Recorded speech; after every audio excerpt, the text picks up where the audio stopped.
Okay, thank you very much. Good morning and Assalamualaikum warahmatullahi wabarakatuh, everyone. Waalaikumsalam warahmatullahi wabarakatuh. First, I would like to thank to Dr. Andi for your kind introduction, and also to Pak El Fahmi and Pak Agus from Nutracetika for inviting me to this webinar.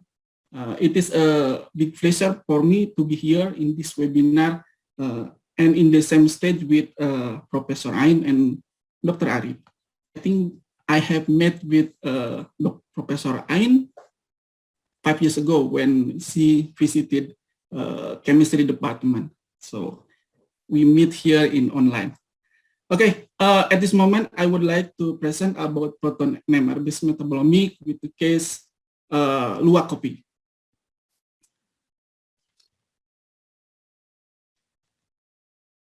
Okay, so for the introduction, I want to repeat again the definition of metabolomics. So metabolomics consists of two words, namely metabolome and omics. So metabolome can be defined as the complete collection of small metabolites in cell, organ, tissue, or organism. So the key point here in metabolome is the complete collection of small metabolites. And then the second word is omics. So omics can be defined as the field of life sciences that aims to identify, characterize, and measure all the biological molecules involved in the structure, function, and dynamics of cell, tissue, or organism. So the focus here is identify, characterize, and measure all the biological molecules. Therefore, we can define metabolomics as the field of life sciences applying high throughput technology to identify, characterize, and measure all the small molecule or metabolite in given biological sample, including cell, tissue, or organism. There are some important points in metabolomics that we must understand carefully. First, metabolomics is multidisciplinary science. So at least it involves chemistry, biology, informatics, and statistics. Second, metabolomics use comparison method to for obtaining the information what we want. For example, if we want to find the effect of, for example, effect of the elicitation in the plant tissue culture, what metabolomics do is compare the metabolite profile between the treatment with the control. From that, we can extract the differences and also the similarity between them. So from that, we can know the effect of the elicitation. So that is the basic principle of metabolomics. And then metabolomics work with extract or fraction. So it has some advantages. First, the preparation is simple, especially when we work with NMR-based metabolomics. And second, we don't need to separate the compound. However, it also has disadvantage. First, for example, for metabolite identification, you can imagine for determine the structure of your compound is difficult. So here we have to identify metabolite in the crude extract containing 1,000 probably compound. So it's very difficult. Okay, and then when we perform metabolomic experiment, we have to do it with consistency and uniform from beginning, from the sample collection, sample preparation, measurement, data processing, and analyzing. So we have to do it with consistency. And the last is database. So metabolomics need database. Database is used for metabolic identification, and then for interpreting the result, and also for metabolic pathway mapping. So we need database. This is an example popular database, for example, HMDB, MMCD, and DMRD. Okay, NMR has some advantages. First, it is non-destructive analysis. That's mean the sample that have been used for NMR measurement can be used for another analysis. And then NMR provide information of molecular structure comprehensively, including stereochemistry. So it is very important for chemists. And then the preparation of NMR-based metabolomic is very simple and fast and easier. And then the measurement relatively is very fast for the sample of metabolomic. Probably it need around 4 or 5 minutes per sample. And then for the quantitative analysis, NMR doesn't require calibration curve, and the result is very acceptable. And the last and the most important is the NMR has high reproducibility. That means when we repeat again the experiment with the same method, with the same parameter, the result will be same, more or less. However, NMR also has this advantage. First, it's less sensitive if we compare with the previous presentation, LCMS or GCMS. NMR is less sensitive. Second, proton NMR spectrum contain overlap signal, so it is very difficult to identify. And then NMR interpretation is difficult because we cannot compare with the database in the NMR, for example, in the instrument. So it's very difficult. And actually, there is the last. The last is expensive, especially in Indonesia, because the maintenance is very expensive. Okay, and then however, if we compare with another metabolomic instrument, we can see here NMR-based metabolomics superior in some category. For example, in sample preparation, reproducibility, and quantification. And yeah, it's poor in it's poor in identity and number of metabolite and sensitivity. Okay, so this is the flow chart of NMR metabolomic experiment. So the sample can be organism like plant or bacteria, fungi, and then it also can be herbal product like jamu or plant biotechnology object like plant culture. So the sample can be directly extracted, or it can be administered to animal or human, and then we take the urine, blood, or other biofluids and tissue, and then we perform extraction. For extraction, we can use directly the NMR solvent or normal solvent. And then we perform measurement, producing spectra, in this case proton NMR spectra, and then we perform data processing. In this data processing, it's already mentioned previously by Dr. Arif. It consists of, maybe the difference is here, bucketing, and then alignment and normalization. Okay. And then after we process the data is ready for chemometric analysis. Normally can be performed with commercial software like Simca, Unscramble, MATLAB, or pre-open software like Orange or the previous one, MetaboAnalyst, that's explained by Dr. Arif. And then we perform metabolic identification, and the last we interpret the result. So this is normally the flowchart of NMR metabolomic experiment. It's a little bit similar. It's similar more or less with LCMS based metabolomic experiment.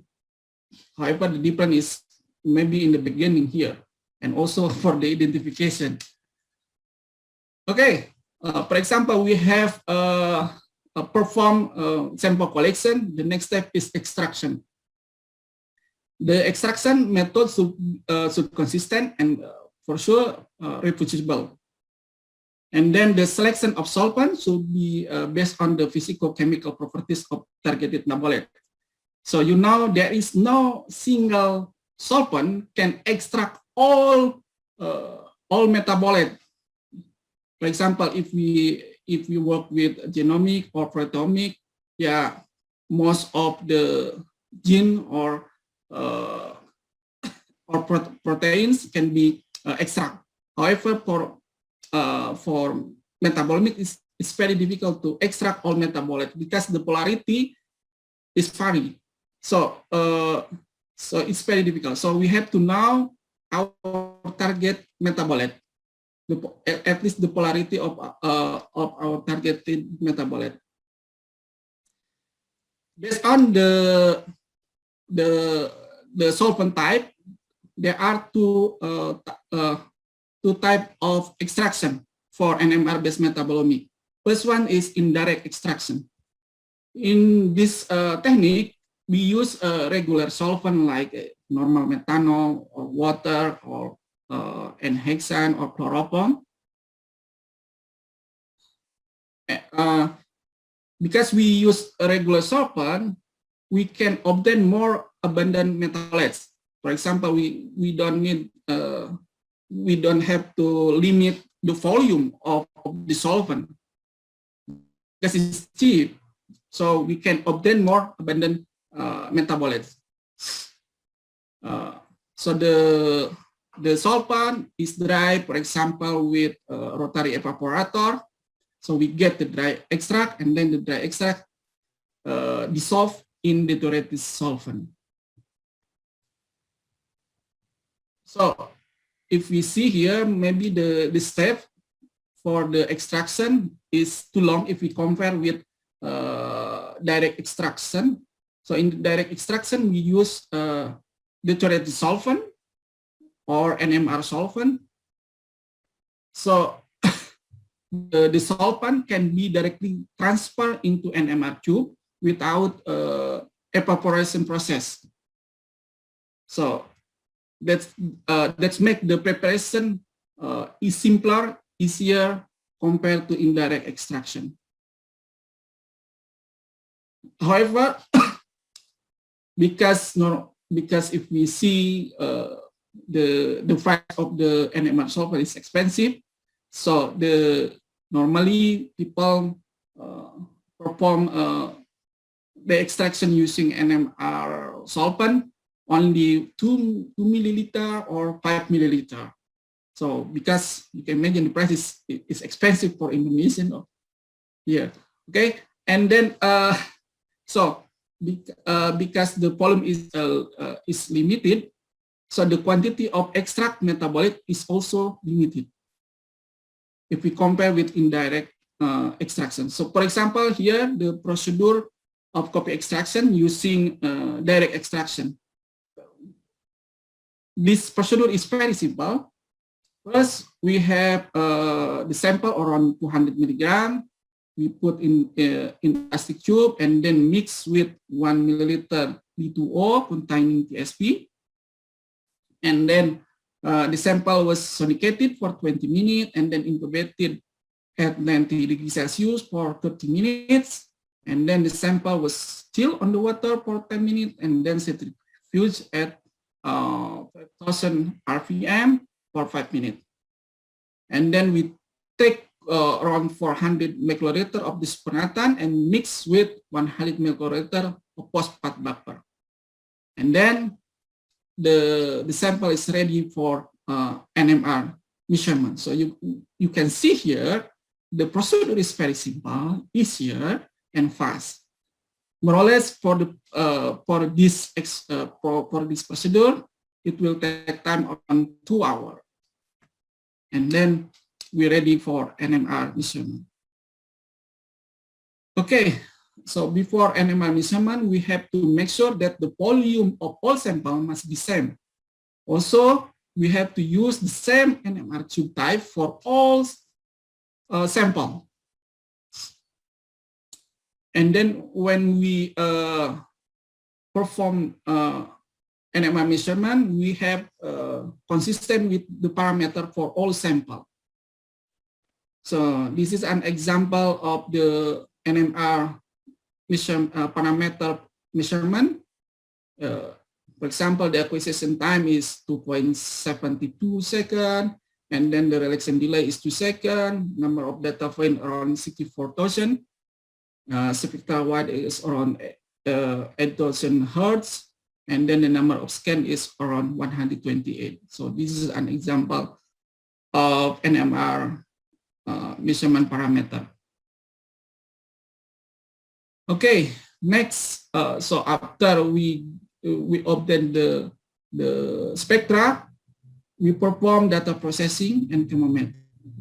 So in the data processing, first we have to perform spectrum quality check. We have to check the quality of the proton NMR spectrum. For example, here the green one is the best spectrum because it has low resolution. So that means we have to refit the measurement to yield a good spectrum like the blue color. Yeah.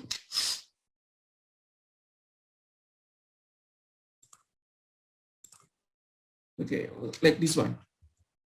And then we perform data extraction. So data extraction consists of alignment, bucketing, and normalization.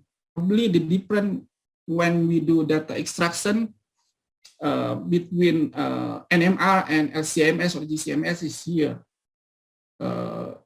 So in the alignment, we put all spectra in one window and treat it as a group. And then in bucketing, we divide the spectra are divided into same wide, yielding 100 or 1,000 data of bucket. So the last is normalization. I think normalization already explained by Dr. Arif. Normalization normally commonly used first using the reference or internal standard, and then the second is with the sum method.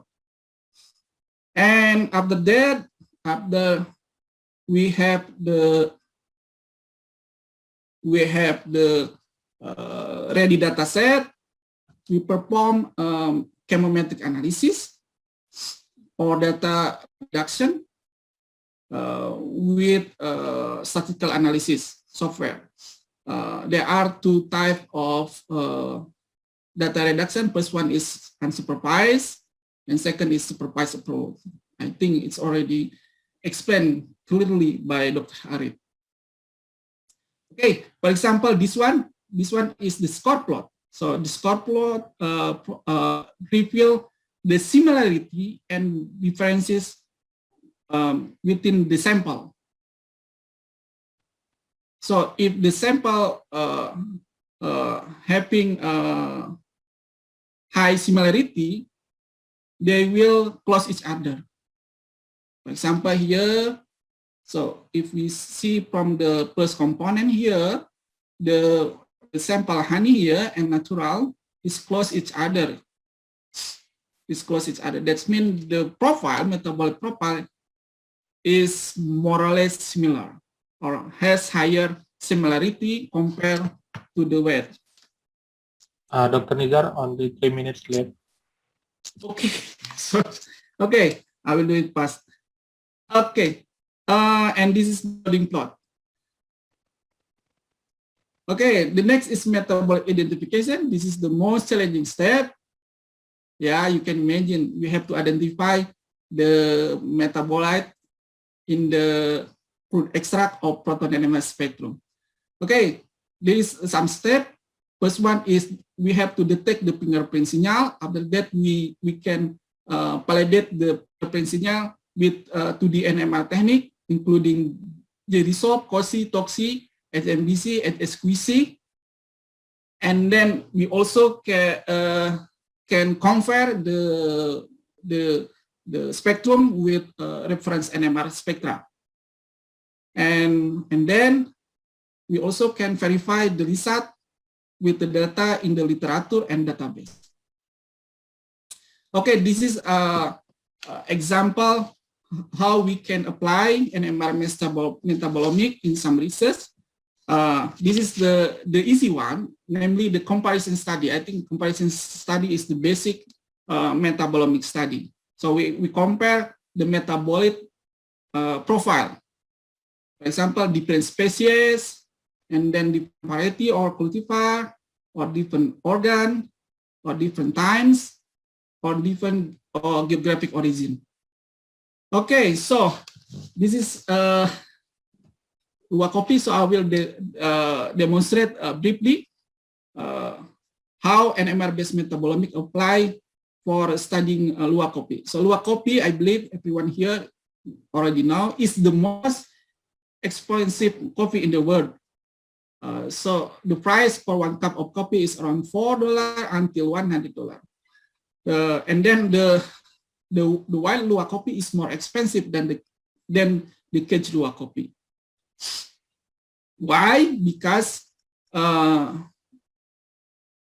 taste of Lua coffee is unique, and then the supply is very low, and then for producing Lua coffee require extensive labor. So that's the reason why Lua coffee is expensive.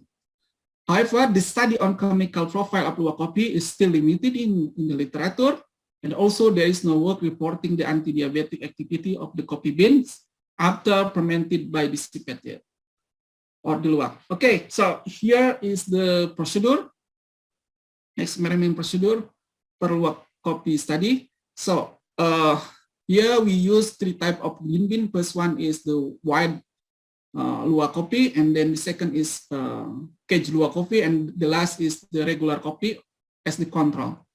So we grown the green bean into powder, and then we extract it with D2O, and then we perform measurement, and then we perform NMR data processing, and then we perform component identification and chemometric analysis.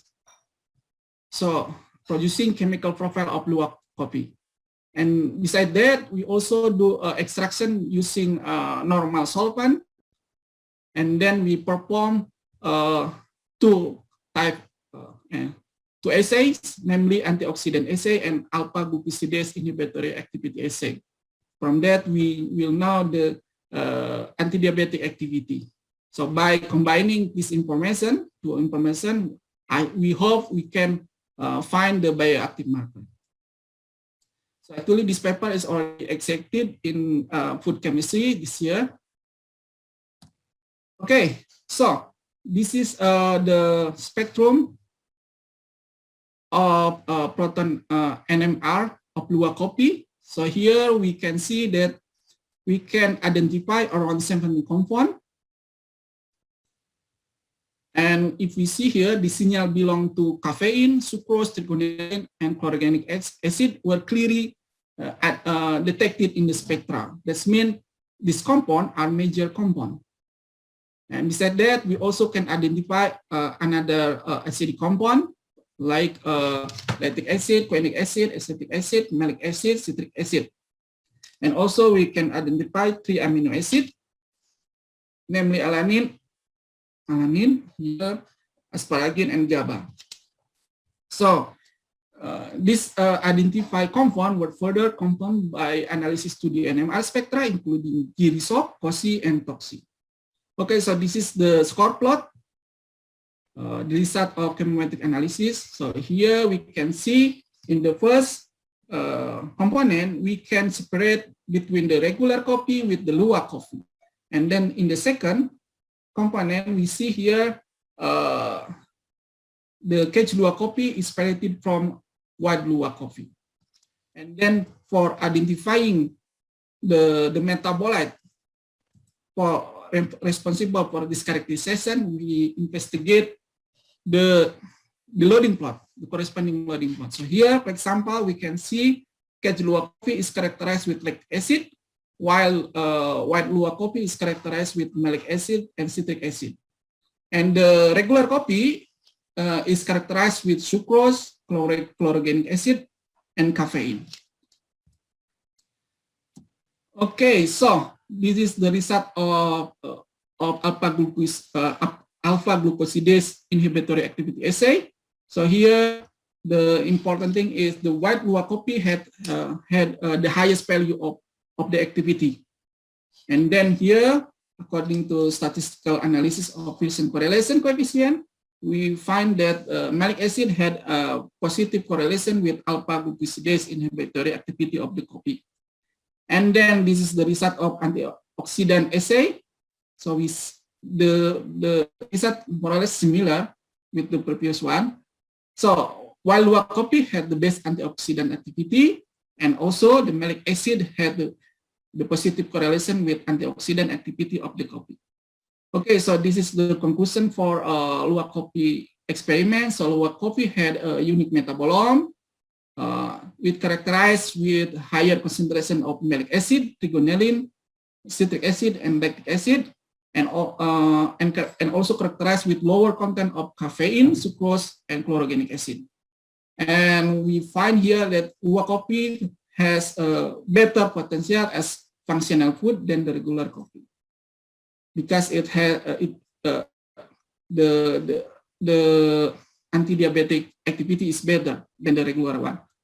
Okay, so this is other NMR-based metabolomic topic in coffee research that we are doing now. So you can read it. Okay, so at this moment, I would like to thanks to first to Menristek Dikti and ITB for the funding of this research, and then from Farmer Group, Kelompok Tani Ayu, and Koperasi Produsen Makanan Tani from Gunung Malabar and Gunung Manglayang. Okay, and this is my team is very small, so this is, there is Propiana, Prof. Eis, and some student and me, and also my colleague Elvira. Okay, thank you very much.